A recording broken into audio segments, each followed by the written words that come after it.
ಅದ್ರ ಹೆಸರು ಯೋನಿ ಮುದ್ರಾ ಅಂತ. ಅದು ಊಂಬ್ ಶೇಪ್ ನ ಹೋಲೋದ್ರಿಂದ ಯೋನಿ ಮುದ್ರಾ ಅಂತ ಕರೀತಾರೆ. ಮಹಿಳೆಯರು ಮಾತ್ರ ಮಾಡ್ಬೇಕು ಅಂತಿಲ್ಲ, ಜೆಂಟ್ಸಿಗೆ ಕೂಡ ತುಂಬಾನೇ ಒಳ್ಳೇದು. ಯಾಕಂದ್ರೆ ಇದು ಸ್ಪಿರಿಚುವಲ್ ಇಲವೇಟ್ ಆಗ್ಲಿಕ್ಕೆ ಕೂಡ ಅಷ್ಟು ಚೆನ್ನಾಗಿ ಸಪೋರ್ಟ್ ಮಾಡುತ್ತೆ. ಯೋನಿ ಮುದ್ರಾ ಅಂತ ಇದೆ, ಪುರುಷರು ಮಾಡಬಹುದಾ? ಖಂಡಿತ ಮಾಡ್ಬೋದು. ಮಾಡಿದ್ರೆ ನೀವೊಂದು ದೇವಿ ಆರಾಧನೆ ನೀವು ಕೂಡ ಮಾಡ್ಬೋದಲ್ವಾ. ಸೊ ಆ ಪವರ್ ಶಕ್ತಿ ನಮ್ಗಾಗ್ಬೇಕು, ನಮ್ಮ ಮನಸ್ಸು ಕಾಮಾಗಿರ್ಬೇಕು. ಇದು ಎಲ್ಲದಕ್ಕೂ ಕೂಡ ಈ ಮುದ್ರಾ ಅಷ್ಟು ಚೆನ್ನಾಗಿ ಕೆಲಸ ಮಾಡುತ್ತೆ. ಎಷ್ಟು ವಂಡರ್ಫುಲ್ ಮುದ್ರಾ ಅಂದ್ರೆ ಅದಕ್ಕೊಂದು ಹೇಳಲಿಕ್ಕೆ ಪದಗಳು ಸಿಗೋಲ್ಲ, ಅಷ್ಟು ಚೆನ್ನಾಗಿದೆ. ಸೊ ಈಗ ಹಿಂದಿನ ಮಕ್ಕಳು ಹೇಗಿದ್ರು, ಹೆಣ್ಮಕ್ಳು ನಾವೊಂದು ಈಕ್ವಾಲಿಟಿ ಈ ತರ ಏನು ಹೋಗ್ತಿರ್ಲಿಲ್ಲ, ದುಡಿತಿರ್ಲಿಲ್ಲ, ಏನು ಮಾಡ್ತಿರ್ಲಿಲ್ಲ. ಸೊ ಸಿಸ್ಟಮ್ ಹೇಗಿತ್ತು ಅಂದ್ರೆ ಪುರುಷ ಹೊರಗಡೆ ಹೋಗಿ ಎಲ್ಲ ಕೆಲಸ ಮಾಡೋರು, ಮನೆಯಲ್ಲಿ ಹೆಂಡತಿ ಆದವಳು ಅಡುಗೆ ತಿಂಡಿ ಮಾಡಿ ಮತ್ತೆ ಮಕ್ಕಳನ್ನ ಸಾಕೋ ಸಲಹೋದು, ಇಷ್ಟು ಮಟ್ಟಿಗೆ ಮಾತ್ರ ಇತ್ತು. ಆಗ ಕುಟ್ಟೋದು ಬೀಸೋದು ಎಲ್ಲ ಮಾಡ್ತಿದ್ರು. ಸೊ ಗರ್ಭಕೋಶಕ್ಕೆ ಅಷ್ಟು ಒಳ್ಳೆ ವ್ಯಾಯಾಮ ಇರ್ತಿತ್ತು. ಇವಾಗ ಏನ್ ಮಾಡ್ತೀರಿ, ನಾವು ಅವರಷ್ಟೇ ಈಕ್ವಲ್ ಆಗಿದ್ದೀರಿ, ನಾವು ಇದೇ ಮಾಡ್ತೀವಿ, ನಾವು ಕೆಲಸ ಮಾಡ್ತೀವಿ, ನಾವು ಜೀನ್ಸ್ ಹಾಕೊಳ್ತೀವಿ. ಅದು ಒತ್ತಡ ಹೇರ್ತಾ ಬಂತು. ಈಗ ಅದಕ್ಕೆ ಕಾಸ್ಟ್ಯೂಮ್ ಕೂಡ ಒಂದೆಷ್ಟು ಎಫೆಕ್ಟ್ ಖಂಡಿತ ಆಗತ್ತೆ. ಸೊ ಹಿಂದೆ ಹೇಗ್ ಮಾಡ್ತಿದ್ರು, ಇವಾಗ ಹೇಗ್ ಮಾಡ್ತಿದ್ರಿ ನೀವು ಜಸ್ಟ್ ಯೋಚನೆ ಮಾಡಿ. ಸೊ ಈಗ ನಾವು ಕಂಪ್ಯೂಟರ್, ಲ್ಯಾಪ್ಟಾಪ್, ಮೊಬೈಲು ಇದರಲ್ಲೇ ಕಂಪ್ಲೀಟ್ ಆಗಿರ್ತೀವಿ. ಯಾವ ಜವಾಬ್ದಾರಿ ತಗೊಳ್ಲಿಕ್ಕೆ ಸ್ಟ್ರೆಸ್ ಆಯ್ತು, ಪ್ರೆಷರ್ ಆಯ್ತು, ಹಾರ್ಮೋನ್ ಇಂಬ್ಯಾಲೆನ್ಸ್ ಆಯ್ತು. ಹಿಂದೆ ನೋಡಿ ಋತುಚಕ್ರ ಸಮಸ್ಯೆ ಎಷ್ಟೋ ಎಲ್ಲೋ ಒಂದು 100 ಜನದಲ್ಲಿ ಒಬ್ರಿಗೆ. ಇವಾಗ ಯಾರೇ ನೋಡಿ ತುಂಬಾ ಚಿಕ್ಕವರು 18 ವರ್ಷ 17 ವರ್ಷ ನಮಗ್ ಬರ್ತಾರೆ, ಎಲ್ಲ MBBS ಸ್ಟೂಡೆಂಟ್ಸ್ ಇರ್ತಾರೆ. ಸೊ ಎಲ್ಲ ಪ್ರೆಷರ್, ತುಂಬಾ ಒಳಗಡೆ ಸ್ಟ್ರೆಸ್. 4 ತಿಂಗಳಾದ್ರೂ ಡೇಟ್ ಆಗಲ್ಲ, 5 ತಿಂಗಳಾದ್ರೂ ಆಗಲ್ಲ. ಅಷ್ಟು ಚಿಕ್ಕವರಲ್ಲಿ ಎಷ್ಟೊಂದು ಪ್ರಾಬ್ಲಮ್. ಯಾರದೇ ರಿಪೋರ್ಟ್ ನೋಡಿ PCOD ಸಮಸ್ಯೆ ಅಂತ, ಅಂದ್ರೆ ಪಾಲಿಸಿಸ್ಟಿಕ್ ಓವರಿ ಅಂತ. ಓವರಿಲಿ ಸಿಸ್ಟ್ ಡೆವಲಪ್ ಆಗ್ತಾ ಇದೆ. ಸೊ ಅದಕ್ಕೋಸ್ಕರ ನಿಮ್ಗೆ ಡೇಟೇ ಆಗ್ತಿಲ್ಲ. ಡೇಟ್ ಆಗುವಾಗ ಒಂದು ಹಾರ್ಮೋನ್ ಮಾತ್ರೆ ತಗೊಳ್ತಾರೆ, ಔಷಧಿ ತಗೊಳ್ತಾರೆ, ಆದ್ರೆ ಮತ್ತೆ ಅದ್ ನಿಲ್ಲೋದೇ ಇಲ್ಲ. ಅದಕ್ಕೆ ಮತ್ತೆ ಮತ್ತೊಂದು ಮಾತ್ರೆ ತಗೊಳ್ತಾರೆ. ಸೊ ಈ ರೀತಿ ಮಾಡಿ ಮಾಡಿ ಏನಾಯ್ತು, ಫ್ಯೂಚರ್ ಅಲ್ಲಿ ಎಷ್ಟೋ ಹೆಣ್ಮಕ್ಳಿಗೆ ಬಂಜೆತನ ಅಂತ ಉಂಟಾಯ್ತು, ನ್ಯಾಚುರಲ್ ಆಗಿ ಮಕ್ಕಳಾಗೋದಿಲ್ಲ ಆಯ್ತು. ಇದೆಲ್ಲ ಪ್ರಾಬ್ಲಮ್ ಆಯ್ತು. ಫಸ್ಟ್ ಋತುಚಕ್ರ ಕರೆಕ್ಟ್ ಆಗಿ ಇರ್ಬೇಕು.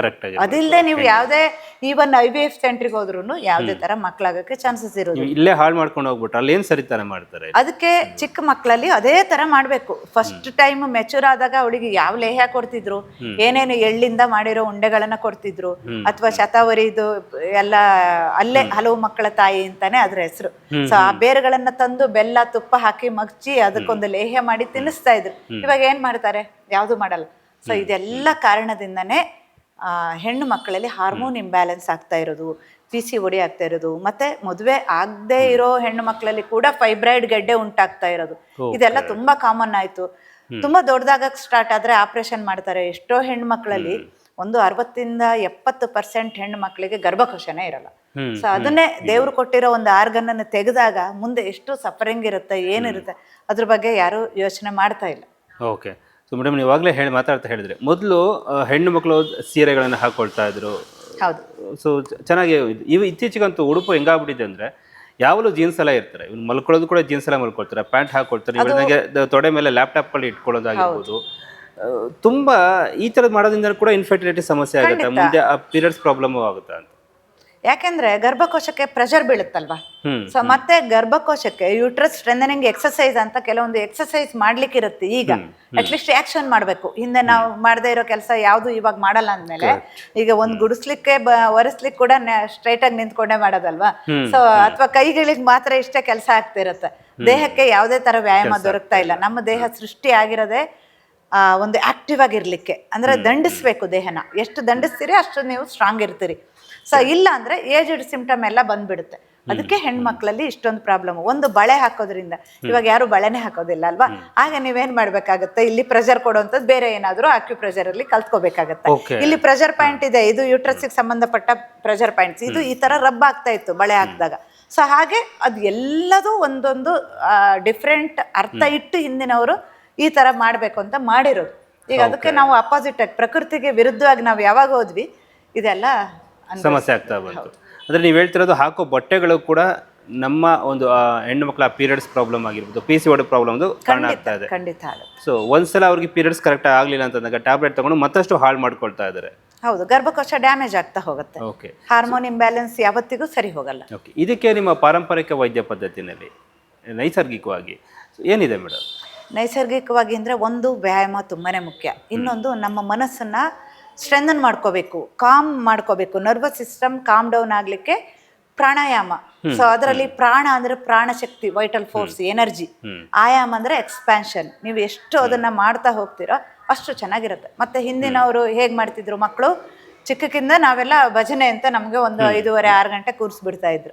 ಸೊ ಅಲ್ಲಿ ನಮಗ್ ಗೊತ್ತಿಲ್ದೇನೆ ಎಷ್ಟೋ ಓಂಕಾರ ಉಚ್ಚಾರಣೆ ಆಗಿರೋದು, ಅಥವಾ ದೇವರಲ್ಲಿ ಒಂದು ನಮ್ಮ ಮನಸ್ಸು ತಲ್ಲಿನ ಆಗ್ತಿತ್ತು. ಆಗ ಕಾನ್ಸಂಟ್ರೇಷನ್, ಮೆಮೊರಿ ಎಲ್ಲ ಹೆಚ್ಚಾಗ್ತಾ ಇತ್ತು. ಈಗ ಅದು ಯಾವುದೂ ಇಲ್ಲದೆ online classes, laptop, mobile use ಮಾಡೋದ್ರಿಂದ ಹೆಣ್ಮಕ್ಳು ಇದನ್ನೆಲ್ಲ ಫಾಲೋ ಮಾಡಬೇಕು. ಜೊತೆಗೆ ಪಾರಂಪರಿಕ ವೈದ್ಯ ಪದ್ಧತಿ ಅಂದ್ರೆ ನಾನು ಆಗ್ಲೇ ಹೇಳದ್ನಲ್ಲ, ಕ್ವೀನ್ ಆಫ್ ಹರ್ಬ್ ಅಂತ ಶತಾವರಿ. ಈ ರೀತಿದು ಬೇಕಾದಷ್ಟು ಅಶೋಕ ಗಿಡ, ಮರ ನೀವು ಕೇಳಿರ್ಬೋದು. ಸೀತೆ ಅಶೋಕವನದಲ್ಲಿ ರಾವಣ ಕರ್ಕೊಂಡು ಹೋಗಿ ಇಟ್ಟ. ಯಾಕೆ ಇಟ್ಟ?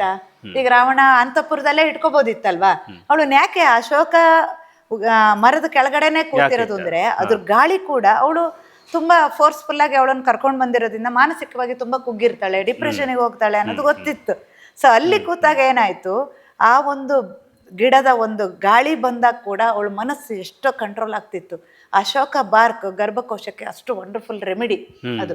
ಸೊ ಇಂಥದ್ದನ್ನೆಲ್ಲ ಕಾಂಬಿನೇಷನ್ ಮಾಡಿ ಕೆಲವೊಂದು ಕಷಾಯಗಳನ್ನು ಕೂಡ ಕೊಟ್ಟಾಗ ಏನೇ ಹಾರ್ಮೋನ್ ಇಂಬ್ಯಾಲೆನ್ಸ್ ಇದ್ರು, ಯಾವುದೇ ತರ ಗೆಡ್ಡೆಗಳಿದ್ರು, ನ್ಯಾಚುರಲ್ ಆಗಿ ಖಂಡಿತ ಕರಗುತ್ತೆ. ಓಕೆ, ಈಗಿನ ಹೆಣ್ಣು ಮಕ್ಕಳಿಗೆ ಏನು ಹೇಳ್ತೀರಾ ಆ್ಯಕ್ಚುಲಿ?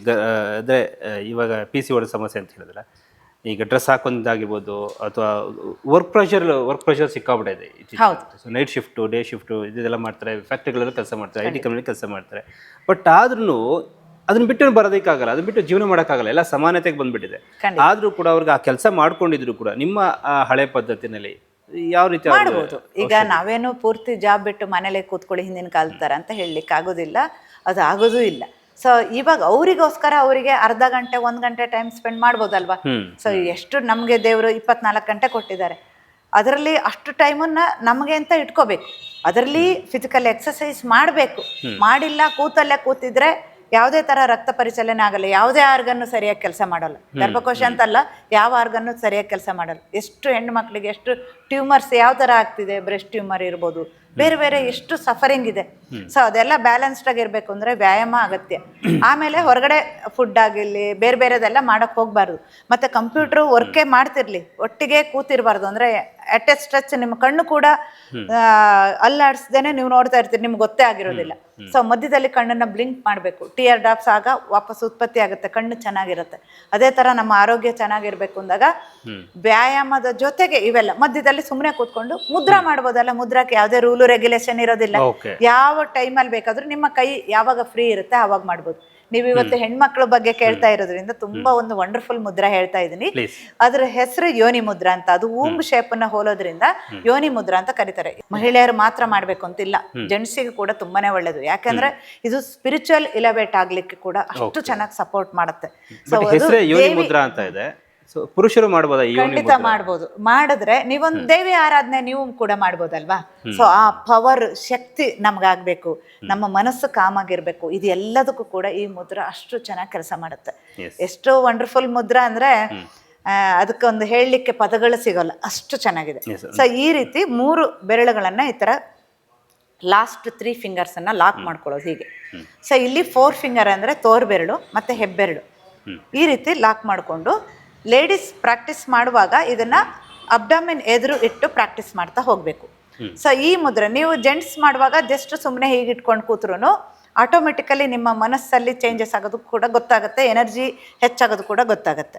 ಸೊ ಈ ರೀತಿ ಇಟ್ಟು ನೀವು ಪ್ರಾಕ್ಟೀಸ್ ಮಾಡ್ತಾ ಬರಬೇಕು. 5 ರಿಂದ 10 ನಿಮಿಷ ಆದರೂ ಸಾಕಾಗುತ್ತೆ. ಅಬ್ಡಾಮಿನಲ್ ಬ್ರೀದಿಂಗ್ ಅಂದರೆ ಉಸಿರು ತೊಗೊಂಡಾಗ ಅಬ್ಡಾಮಿನ್ ಬಲ್ಜ್ ಮಾಡಬೇಕು, ಬಿಟ್ಟಾಗ ಒಳಗಡೆ ತಗೋಬೇಕು. ಈ ಥರ ಇಟ್ಕೊಂಡು ಪ್ರಾಕ್ಟೀಸ್ ಮಾಡ್ತಾ ಹೋಗೋದು. ನಿಮಗೆ ಮಾಡ್ತಾನೆ ಎಷ್ಟೊಂದು ಚೇಂಜಸ್ ಆಗೋದು ಕೂಡ ಗೊತ್ತಾಗುತ್ತೆ. ಓಕೆ, ಸೊ ಈ ಮುದ್ರಾ ಮಾಡೋದ್ರಿಂದ ಉಪಯೋಗ ಇದು ಆಕ್ಚುಲಿ ತಾಂತ್ರಿಕ್ ಮುದ್ರಾಸಲ್ಲಿ ಇದನ್ನ ಆಡ್ ಮಾಡಿದ್ದಾರೆ. ಈ ಜನರಲ್ ಆಗಿ ಯೋನಿ ಮುದ್ರಾದಲ್ಲಿ ತುಂಬಾ ಬೇರೆ ಬೇರೆ ತರ ಮಾಡ್ತಾರೆ. ಅಂದ್ರೆ ಸುಮ್ನೆ ಹೀಗೆ ಕೈ ಲಾಕ್ ಮಾಡ್ಕೊಂಡು ಈ ತರನು ಈಸಿಯಾಗಿ ನೀವು ಮಾಡ್ಕೋಬಹುದು, ಹೀಗೂ ಮಾಡ್ಬೋದು. ತಾಂತ್ರಿಕ್ ಮುದ್ರಾಸಲ್ಲಿ ಸೇರಿಸಿದಾಗ 4 ಫಿಂಗರ್ ಮಾತ್ರ ಓಪನ್ ಇಟ್ಟು ಈ ರೀತಿ ಮಾಡ್ತಾರೆ. ಇಲ್ಲಿ ನಾವು 4 ಫಿಂಗರ್ನ ಈ ತರ ಲಾಕ್ ಮಾಡಿ ಈ ತರ ರಿಂಗ್ ಫಿಂಗರ್ನ ಓಪನ್ ಇಡೋದು, 4 ಫಿಂಗರ್ ಅಲ್ಲಿ ಲಾಕ್ ಮಾಡೋದು. ಇದು ಯೋನಿ ಮುದ್ರಾ. ಇದು ತಾಂತ್ರಿಕ್ ಮುದ್ರಾಸಲ್ಲಿ ಕೂಡ ಇದನ್ನ ಸೇರಿಸಿದ್ದಾರೆ. ಅಂದ್ರೆ ನೀವು ಜಸ್ಟ್ ಇಮ್ಯಾಜಿನ್ ಮಾಡ್ಕೊಳ್ಳಿ, ಜೀವನದಲ್ಲಿ ನಮಗೆ ಏನ್ ಬೇಕೋ ಎಲ್ಲದೂ ಸಿಗಲಿಕ್ಕೆ ಕೂಡ ಈ ಮುದ್ರಾ ಕಾರಣ ಆಗುತ್ತೆ. ಓಕೆ. ಸೊ ಮುಂದಿನ ಎಪಿಸೋಡಲ್ಲೇ ಹೆಣ್ಮಕ್ಳಿಗೆ ಮತ್ತಷ್ಟು ಉಪಯೋಗಕರವಾದ ಮಾಹಿತಿಯನ್ನು ಕೊಡ್ತಾರೆ ಡಾಕ್ಟರ್ ಲತಾ ಶೇಖರ್ ಅವರು. ಹಾಗೆ ಪಾರಂಪರಿಕ ವೈದ್ಯ ಪದ್ಧತಿಯಿಂದ ಸೊ ಈ ಎಲ್ಲ ಸಮಸ್ಯೆಗಳನ್ನು ಕೂಡ ಸಾಲ್ವ್ ಮಾಡ್ಬೋದು. ಇತ್ತೀಚೆಗಂತೂ ವರ್ಕ್ ಪ್ರೆಷರಲ್ಲಿ, ವರ್ಕ್ ಬ್ಯುಸಿನಲ್ಲಿ ಹೆಣ್ಮಕ್ಳು ತಮ್ಮನ್ನೇ ತಾವು ಮರೆತುಬಿಟ್ಟಿದ್ದಾರೆ. ಸೊ ಈ ಮನೆಯಲ್ಲೂ ಕೂಡ ಮನೇಲೂ ಕೂಡ ಯಾವುದೇ ಕೆಲಸ ಇಲ್ಲದೆ ಬರ್ತಾರೆ. ಆದರೆ ಆಫೀಸಿಗೆ ಹೋದಾಗ ಸಿಕ್ಕಾಪಟ್ಟೆ ಹೆಕ್ಟಿಕ್ಕು. ಆ ಹೆಕ್ಟಿಕ್ ವರ್ಕ್ನು ಕೂಡ ಮನೆಗೆ ತೊಗೊಂಬರ್ತಾರೆ. ಹಾಗೆ ಸರಿಯಾಗಿ ಆಹಾರ ತಿನ್ನಲ್ಲ, ಸಿಕ್ಕ ಜಂಕ್ ಫುಡ್ಸ್ಗಳು ತಿಂತಾರೆ. ಹಾಗಾಗಿ ಆರೋಗ್ಯ ಹಾಳು ಮಾಡ್ಕೊಳ್ತಿದ್ದಾರೆ. ಇನ್ಫರ್ಟಿಲಿಟಿ ಸಮಸ್ಯೆ ಜಾಸ್ತಿ ಆಗ್ತಿದೆ, ಬಂಜೆತನ ಸಮಸ್ಯೆ ಜಾಸ್ತಿ ಆಗ್ತಾ ಇದೆ. ಹಾಗಾಗಿ ಸೊ ಮುದ್ರಾ ಜೊತೆಗೆ ಪಾರಂಪರಿಕ ವೈದ್ಯ ಪದ್ಧತಿನೂ ಕೂಡ ಸೊ ನಿಮಗೆ ಎಪಿಸೋಡ್ ವೈಸಲ್ಲಿ ನಿಮ್ಗೆ ಕೊಡ್ತಾ ಹೋಗ್ತೀರಿ ಡಾಕ್ಟರ್ ಲತಾ ಶೇಖರ್ ಜೊತೆ.